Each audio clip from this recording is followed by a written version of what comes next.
So XML external entities, XXE, this is one of the more esoteric vulnerabilities on our list, and that's because most people don't really even think much about XML nowadays.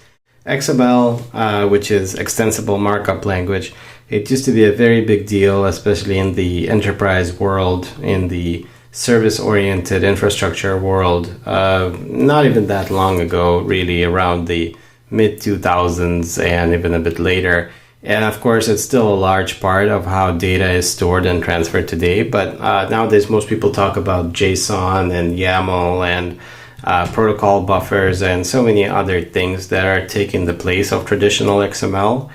And one of the reasons behind that is XML is very specification heavy. And one of the things that it specifies is the ability to reference external artifacts, external entities, which get evaluated as part of the XML processing.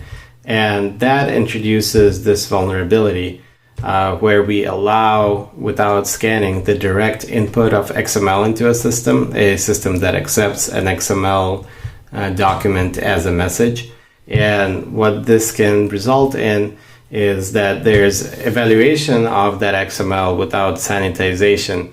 And that's because of this reference that XMLs can have to external entities, external documents, which could be changed once the input has been accepted. So suppose it references some external URL, and then the attacker goes and changes what is on that external URL, like after the original input has been accepted. And so because those entities are still referenced, there's still some opportunity for something malicious to come through, a malicious part of the document or a different attack which was inserted into a XML external entities attack to be executed, like suppose remote code execution or something like that.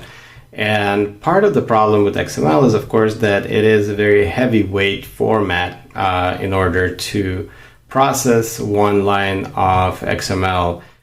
It's more expensive than to process, suppose, one line of CSV data. And sometimes it's not very information dense because it is more about the layout and the structure. And a lot of times the parsing is being done by XML engines that are older, that haven't been kept up to date, don't have all the security patching. And a lot of times these out-of-date tools are also part of the security mechanism, which can be scary if we're using something like some of the SOAP protocols for web RPC, or we're using some of the SAML stuff that is very, very popular for single sign-on mechanisms. Sometimes these systems can be really brought down by accepting some technically well-formed but malicious XML. And we'll see how some of this stuff works in our applications. It's going to be a little bit of a contrived example because by default, neither Rails nor PHP really deal with XML. XML is traditionally really thought of as the domain of Java.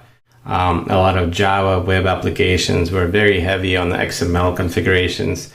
That used to be true for .NET applications as well, like ASP.NET and some of the other ones, where XML was the preferred configuration and serialization format. And as a result, it still is out there as a format for transporting data, and it's at the heart of certain standards like SAML, of course. And it's still a concern. As you can see, it's on the list here, even though in daily use, new systems, new applications almost never include XML processing as part of their default stack.